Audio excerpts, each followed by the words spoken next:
Hello friends, Radhe Radhe. आज हम अधिक मास कथा अध्याय 6 सुनेंगे। पुरुषोत्तम मास अधिक मास महात्म्य के छठे अध्याय में भगवान नारायण देवर्षि नारद को मलमास अधिक मास के दुख और उसकी व्यथा की कथा सुनाते हैं।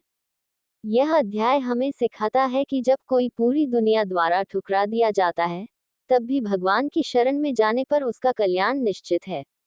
आइए इस पावन कथा को विस्तार से जानते हैं। अधिक मास कथा अध्याय 6 मलमास का विलाप और दुख। श्री नारायण बोले, हे नारद, जब सूर्य संक्रांति से रहित होने के कारण उस महीने को मलमास मलिन मास कहकर देवताओं, ऋषियों और मनुष्यों ने उसका त्याग कर दिया, तब वह महीना अत्यंत दुखी हो गया। हर कोई उसकी निंदा कर रहा था, उसे शुभ कार्यों के लिए वर्जित मान रहा था। कोई भी उसमें यज्ञ, विवाह, मुंडन या कोई अन्य मांगलिक कार्य नहीं करता था।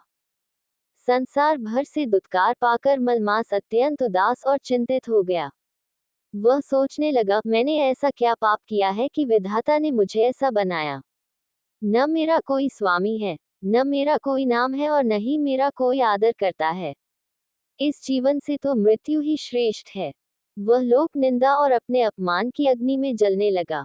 अत्यंत दुखी होकर उसने अपने प्राण त्यागने का निश्चय किया, लेकिन फिर उसने सोचा कि आत्महत्या करने से पाप और बढ़ेगा। इसलिए उसने अपनी व्यथा लेकर भगवान विष्णु की शरण में जाने का निर्णय किया। वैकुंठ लोक में आगमन। अपने दुख से व्याकुल मलमास रोता बिलखता हुआ वैकुंठ लोक में भगवान श्री हरि विष्णु के पास पहुंचा। वहां साक्षात नारायण रत्नजड़ित सिंहासन पर माता लक्ष्मी के साथ विराजमान थे। मलमास को अत्यंत दुर्बल, मलिन और रोते हुए देखकर दयानिधि भगवान विष्णु का हृदय द्रवित हो उठा। मलमास भगवान के चरणों में गिर पड़ा और फूट फूट कर रोने लगा। मलमास ने हाथ जोड़कर कहा, हे कमल नयन, हे शरणागत वत्सल, मैं आपकी शरण में आया हूँ। इस संसार में सब समय के स्वामी हैं, सूर्य, चंद्रमा और अन्य देव सभी महीनों के स्वामी हैं। लेकिन मेरा न कोई स्वामी है, न कोई रक्षक। सब मुझे मलमास कहकर दुत्कारते हैं। शुभ कार्यों में मेरा त्याग कर दिया जाता है। हे प्रभु, इस अपमान भरे जीवन से तो मेरा मर जाना ही अच्छा है। मुझे इस घोर दुख से बचाए। भगवान विष्णु का सांत्वना देना। मलमास की करुण पुकार सुनकर भगवान विष्णु ने उसे उठाकर अपने गले से लगा लिया। उन्होंने उसके आंसू पोंछे और अत्यंत मधुर वाणी में कहा। श्री भगवान बोले, हे वत्स, तुम इस प्रकार दुखी मत हो और रोना बंद करो। जिसने तुम्हारी निंदा की है, उसने अप्रत्यक्ष रूप से मेरी ही निंदा की है। इस चराचर जगत में कोई भी अनाथ नहीं है, क्योंकि मैं सबका पालनहार हूँ। तुमने अपनी व्यथा मुझे सुनाई है, इसलिए अब तुम्हारा दुख दूर करने का दायित्व मेरा है।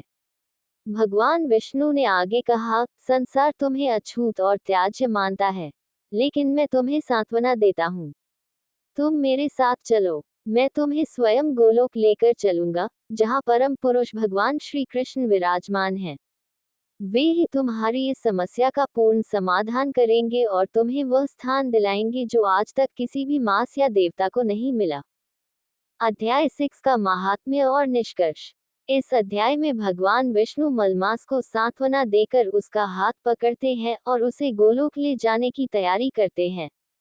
सीख। यह अध्याय हमें सिखाता है कि जब संसार के सभी लोग आपका साथ छोड़ दें और आपको हीन भावना से देखने लगे, तब केवल भगवान ही सच्चे रक्षक होते हैं। ईश्वर की शरण में जाने पर बड़े से बड़ा दुख भी समाप्त हो जाता है। इति श्री बृहन्नारदीय पुराणे पुरुषोत्तम मास महात्म्ये नारायण नारद संवादे मलमास दुख कूटन नाम संपूर्ण।